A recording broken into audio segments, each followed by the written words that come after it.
It's beautiful. It's simply beautiful. NERDSoul.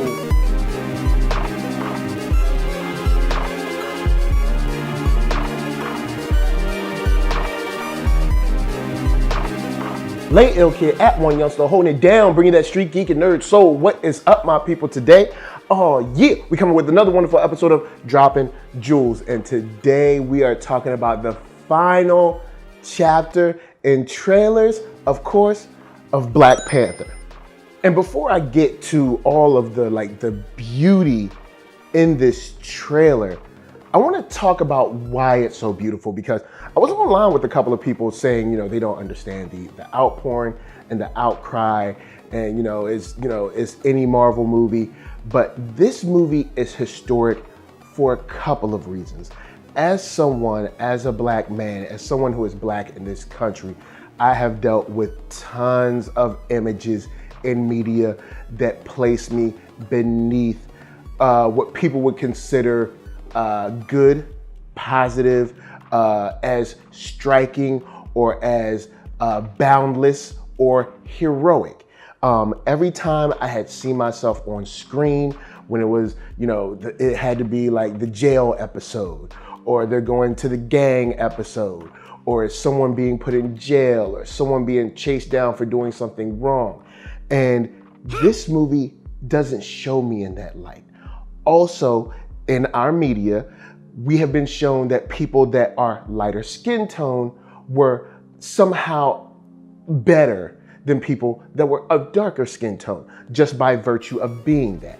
In this film, we see people of all hues, but most importantly, people of darker hues in heroic, in amazing, in magnanimous and fantastical positions where they are just standing on their own without the need of any help.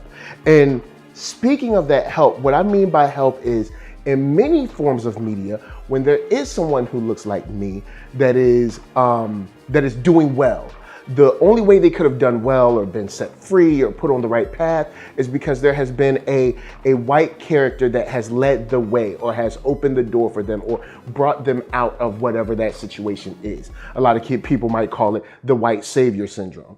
Or if you see me on, or someone like me on a screen, they're the what they call the mystical black person that comes in and gives the right information, and then the white character can go save the day. But this film is not that. This film does not commoditize black women.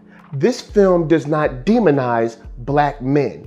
You see kings, queens, princes, princesses, royalty, and warriors on the screen. Noble people on screen. And the most important part is that these people on screen are not, I guess, allowed to be so, or allowed to do so because a white character showed them the way. And that power, that strength on the screen with this large a budget is historic. It's never been done before, and this is a beautiful thing to see. So now let's get to the trailer.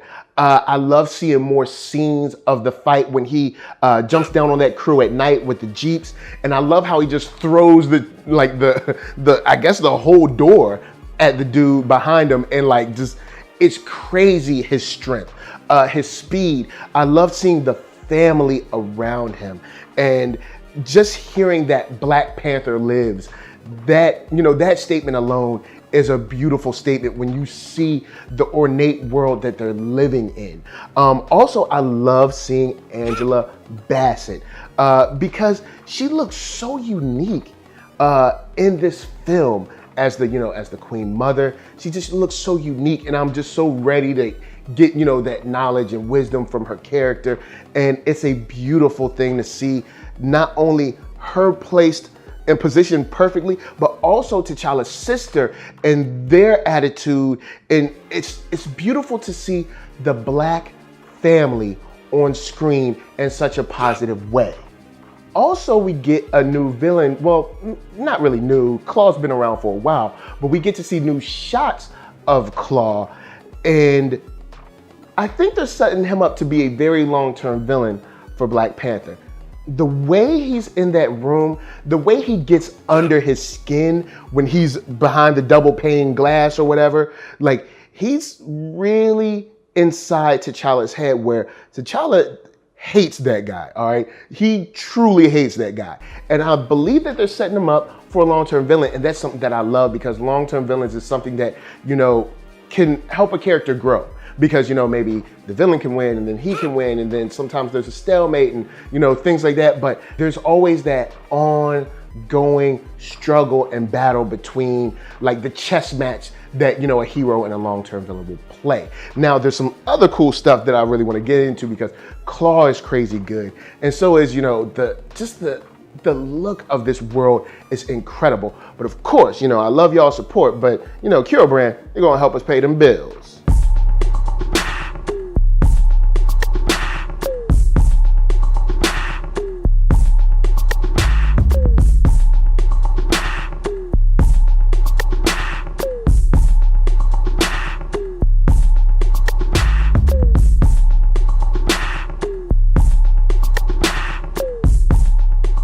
Oh yeah, that's right. Check out yourself a shirt, hat, hoodie, all that good stuff at the link below for KURObrand.com. And once you see something you like, cop it.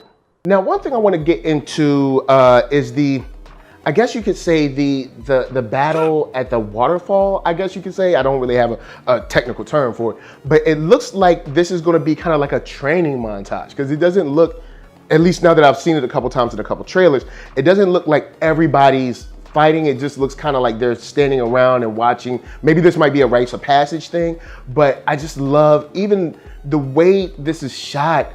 It just shows such a community. Like this is a larger world. It almost shows like Wakanda is its own world, you know, aside from whatever's going on. And I mean, we know that of course, but there's just so much, it's just so much life inside of it, you know, from the, you know, the trains that are going by, from the people on the streets.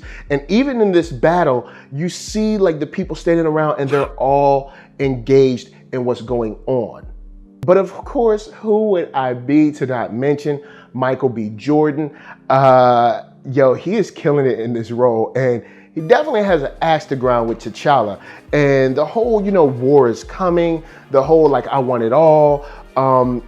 I like that because to have someone who, at least from my opinion, it looks like he feels slighted.